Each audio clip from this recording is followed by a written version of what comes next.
Ninth class physics exercise short questions chapter number 1 हमारा इस series का ये 9वां लेक्चर है।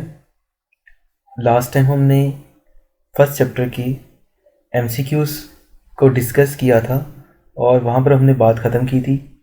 और हाँ, आज हमारी टॉपिक का जो मौजू है वो एक्सरसाइज के शॉर्ट क्वेश्चंस हैं। हमने इसमें से बहुत सारी चीज़ें पहले से ही चैप्टर में पढ़ ली हैं, लेकिन फिर भी चैप्टर की एक्सरसाइज के जो शॉर्ट क्वेश्चंस हैं उनको डिस्कस करना और उनके आंसर्स मिनिमाइज फॉर्म में डिस्कस करना अब तक जो है वो ज़रूरी थे, इसलिए ये लेक्चर मैं आप तक पहुंचा रहा हूं। चैप्टर का नाम फिजिकल क्वांटिटीज़ एंड मेजरमेंट्स आप लोग जानते हैं। चैप्टर में फर्स्ट क्वेश्चन 1.2 क्वेश्चन है, what is the difference between base and drive quantities, give example of each. Base quantities और ड्राइव क्वांटिटीज़ में डिफरेंस बयान करें, डिफरेंस बताएं क्या है और कुछ एग्जांपल्स भी दें। बेस क्वांटिटीज़ कौन सी होती हैं? Base quantities are the quantities on the basis of which other quantities are express. Example length, mass, time. और ड्राइव क्वांटिटीज़ कौन सी होती हैं? The quantities that are expressed in terms of base quantities are called derived quantities. Examples volume, speed, work. आप जानते हैं कि हमने इसको चैप्टर में भी डिस्कस किया था और मैंने इसकी डिटेल से इसके हवाले से बताया था, और यहाँ पर ये क्वेश्चन एक्सरसाइज में भी रिपीट हुआ है और इसमें मैंने कुछ एग्जाम्पल के साथ वही डेफिनेशन को कोट किया है जो कि हमने चैप्टर में पढ़ी थी। क्वेश्चन नंबर 1.3, ये कुछ यूनिट्स लिखे हुए हैं, joule, newton, kilogram, hertz, mole, ampere, metre, kelvin, coulomb, watt. इनमें से आपने बेस यूनिट्स ढूंढने हैं, कौन कौन से हैं? Kilogram, mole, ampere, metre, kelvin are the base units. इनमें से जो यूनिट्स मैंने नीचे अभी रीड किए हैं ये बेसिकली बेस यूनिट्स हैं और इसके अलावा ड्राइव यूनिट्स हैं। 1.4 क्वेश्चन है, find the base quantities involve in each of the following drive quantities: speed, volume, force, work। Speed के लिहाज से जो बेस क्वांटिटीज़ बनती हैं, इन स्पीड के लिहाज से उसमें लेंथ और टाइम आ जाता है। वॉल्यूम में जो बेस क्वांटिटी बनती है वो आ जाती है लेंथ। फोर्स में 3 बेस क्वांटिटीज़ बन सकती हैं, मैस, लेंथ, टाइम। और वर्क में 3 बेस क्वांटिटीज़ बन सकती हैं, उनमें मैस, लेंथ और टाइम तीनों आ जाती हैं। नेक्स्ट क्वेश्चन की तरफ मूव करते हैं। 1.5, estimate your age in seconds. Very important question. आपने अपनी एज को सेकेंड्स में एस्टिमेट करना है। सपोज कर लेते हैं आपकी एज 16 ईयर्स है। अगर आपको एज गिवन दे दी जाए ये, तो आपको वही एज लिखनी है। फ़र्ज़ करें वो कह देता है कि suppose your age in 14 years, आपकी एज 14 ईयर्स है। अब आप इसको सेकंड्स में चेंज करें तो आपको 14 ईयर्स ही लेनी पड़ेगी। अदरवाइज़ अगर आपको एज गिवन ना दी जाए तो आप अपनी मर्ज़ी की कोई भी एज लेट सपोज कर सकते हैं।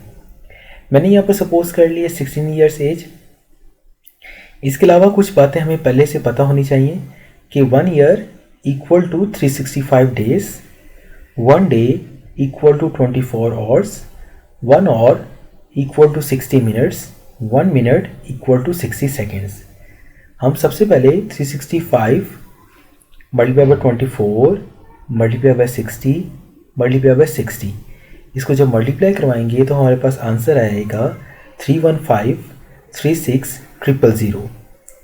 फिर एज इन सेकेंड्स निकालने के लिए हम 315,36,000 को मल्टीप्लाई करवाएंगे 16 से, जो एज हमने सपोज की है, तो हमारे पास आंसर निकलेगा 50,457,600 सेकेंड्स। ये एज हमारी सेकेंड्स में है। नेक्स्ट क्वेश्चन को 1.6 पे मूव करते हैं। एक्सरसाइज का 1.6 क्वेश्चन है, what role SI unit have played in the development of science. Science की डेवलपमेंट में एसआई यूनिट का क्या किरदार है। SI unit broad consistency and uniformity in calculation and results. SI unit हमारी कैलकुलेशन के अंदर बेहतरी लाता है। बेहतरी किस तरह से लाता है कि हमारी कैलकुलेशन में आंसर्स एक जैसे निकलते हैं, हर आंसर डिफरेंट नहीं निकलता। हमारे आंसर में एक्यूरेसी लाने में भी एसआई यूनिट का बहुत इंपॉर्टेंट रोल है। SI unit are very helpful to exchange scientific information at the international level. अगर आपने इंटरनेशनल लेवल पे कोई साइंटिफिक रिसर्च करनी हो या साइंटिफिक इंफॉर्मेशन डिस्कस करनी हो, तो आप एसआई यूनिट का जो है इनको यूज़ करते हैं। इन यूनिट्स का इस्तेमाल कर आपको बातचीत करने में, आपको चीज़ों को समझने में और आपको चीज़ों को ख़रीदने में, चीज़ों को परचेज़ करने में बहुत आसानी होती है। 1.7 what is meant bye vernier constant. बहुत इंपॉर्टेंट क्वेश्चन है। हमने चैप्टर के अंदर लीस्ट काउंट की डेफिनेशन पढ़ी थी। बेसिकली लीस्ट काउंट को ही वर्नियर कांस्टेंट कहा जाता है। The ratio between smallest reading on main scale to the total division on vernier scale is called vernier constant और least count of vernier caliper. Least count of vernier caliper is 0.1 mm। Basically हमने chapter के अंदर जो least count के हवाले से concept पढ़ा था, जो लीस्ट काउंट को ही वर्नियर कांस्टेंट कहा जाता है। 1.8 what do you understand by zero error of measuring instrument. किसी इंस्ट्रूमेंट के जीरो एरर से क्या मुराद है। Any fault in measuring instrument is called zero error. किसी भी इंस्ट्रूमेंट के अंदर कोई भी एरर किसी भी वजह से जो आ जाता है उसे उसका ज़ीरो एरर कहते हैं। Example, zero error of vernier caliper, zero error of screw gauge. ये दो इंस्ट्रूमेंट्स हैं, इनमें किसी किस्म का भी जो एरर आता है उसे हम ज़ीरो एरर का नाम देते हैं। 1.9 why is the use of zero error necessary in measuring instrument. Zero error का मेजरिंग इंस्ट्रूमेंट में यूज़ इतना लाजमी क्यों है, इसको इतना नेसेसरी क्यों रखा गया है। By the use of zero error the observation taken can be corrected, so gate correct observation zero error is used. अगर आप अपनी ऑब्जर्वेशन में ज़ीरो एरर का इस्तेमाल नहीं करेंगे, आप ज़ीरो एरर को काउंट नहीं करेंगे या ज़ीरो एरर को जो है अपनी कैलकुलेशन से सब्ट्रैक्ट नहीं करवाएंगे, तो आप कभी भी करेक्ट आंसर के करीब नहीं पहुंच सकते, आपको करेक्ट आंसर नहीं मिलेगा। या तो आप अपनी कैलकुलेशन में ज़ीरो एरर को कैलकुलेट कर लें या तो अपने गैजेट के अंदर से ज़ीरो एरर को ख़त्म कर लें, अदरवाइज़ कभी भी आपको आंसर करेक्ट नहीं मिलेगा। 1.10 what is stop watch, what is the least count of mechanical stop watch. Stop watch क्या है और लीस्ट काउंट के बारे में बताएं। मैकेनिकल स्टॉप का वॉच का लीस्ट काउंट क्या है। हमने स्टॉप वॉच के हवाले से पहले भी चैप्टर के अंदर डिटेल में पढ़ा था। अभी इसके ऊपर एक लिमिटेड सा क्वेश्चन है और उसका आंसर मैं रीड आउट कर रहा हूँ। A stopwatch is use to measure time interval of an event. हमने चैप्टर के अंदर भी बेसिकली यही डेफिनेशन पढ़ी थी। और इसके अलावा the mechanical stop watch has least count 0.1 second. Mechanical stop watch का लीस्ट काउंट 0.1 सेकेंड होता है। जितना स्टूडेंट्स उन्होंने हमसे क्वेश्चन पूछा हमने उतना ही आंसर लिखा है। आंसर्स की जो लेंथ है वो मैंने कोशिश की है कि शॉर्ट रखूं ताकि आप लोगों को ज़्यादा बेहतर तरीके से तैयारी कर सकें, आप उसे अच्छी तरीके से तैयार कर सकें। बहुत ज़्यादा आंसर्स को मैंने लेंथी नहीं किया, टू द पॉइंट आंसर लिखें ताकि आपको याद करने में आसानी हो। Next question 1.11 why do we need to measure extremely small interval of time. हम टाइम का एक छोटे से छोटा इंटरवल क्यों लेते हैं, क्यों यूज़ करते हैं। In most of experiments and in scientific calculations, time is recorded very short interval, so we need to measure small interval of time. जितने भी साइंटिफिक एक्सपेरिमेंट्स होते हैं उसमें कैलकुलेशंस को हमेशा शॉर्ट इंटरवल्स में रखा जाता है.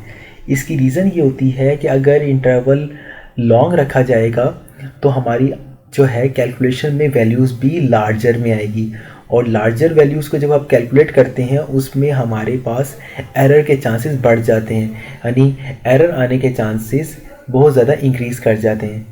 इसलिए हम क्या करते हैं, हम अपनी कैलकुलेशन में वैल्यूज़ को स्मॉल रखते हैं. कैलकुलेशन में वैल्यूज़ को स्मॉल रखने से हमें फ़ायदा ये होता है कि हमारी कैलकुलेशन करना हमारे लिए आसान हो जाता है हमारे लिए, और इसके अलावा एरर चांसेस भी कम हो जाते हैं.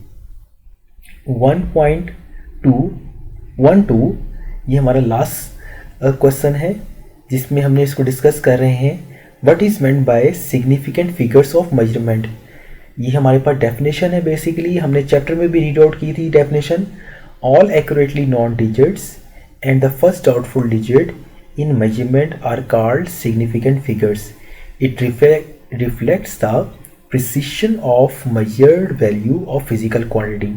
ये हमें क्या बताती हैं, हमारी कैलकुलेशन में किस हद तक एक्यूरेसी है. प्रिसाइज मेजरमेंट यानी प्रिसिशन मेजरमेंट से मुराद कि हमारी कैलकुलेशन किस हद तक एक्यूरेट है, किस हद तक उसमें एक्यूरेसी के करीब है, किस हद तक उसमें प्योरिटी मौजूद है.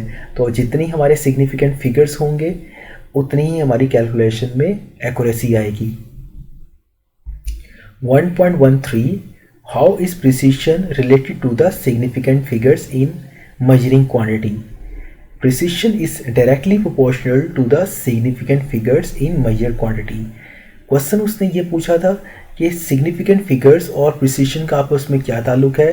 तो इसका हमने शॉर्ट वर्डिंग में आंसर ये लिखा है कि प्रिसिशन जो है वो डायरेक्टली प्रोपोर्शनल है सिग्निफिकेंट फिगर्स के. अगर ज़्यादा सिग्निफिकेंट फिगर्स होंगे तो आपकी कैलकुलेशन में ज़्यादा प्रिसिशन आएगी, यानी ज़्यादा एक्यूरेसी आएगी, ज़्यादा बेहतरी आएगी. अगर कम सिग्निफिकेंट फिगर्स होंगे तो आपकी कैलकुलेशन में कम प्रिसिशन होगी, यानी कम एक्यूरेसी रहेगी.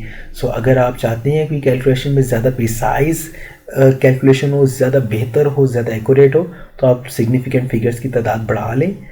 इससे आपकी कैलकुलेशन में प्रिसिशन बढ़ जाएगी.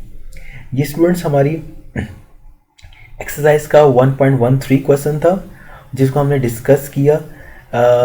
इसके अलावा हमारा जो नेक्स्ट टारगेट होगा वो अब जो है कुछ एक्सरसाइज के न्यूमेरिकल्स की तरफ जाएगा, और इसके अलावा कुछ आने वाले लेक्चर्स चैप्टर नंबर 2 के थ्योरी के हवाले से होंगे.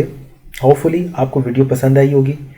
अगर आपको वीडियो पसंद आई है तो वीडियो को लाइक करें, चैनल को सब्सक्राइब करें, और अगर आपकी कोई सजेशन है इस हवाले से तो आप कमेंट सेक्शन में अपनी सजेशन भी मुझे दें, और इंशाल्लाह नेक्स्ट लेक्चर में आपसे मुलाकात होती है. अल्लाह हाफिज़.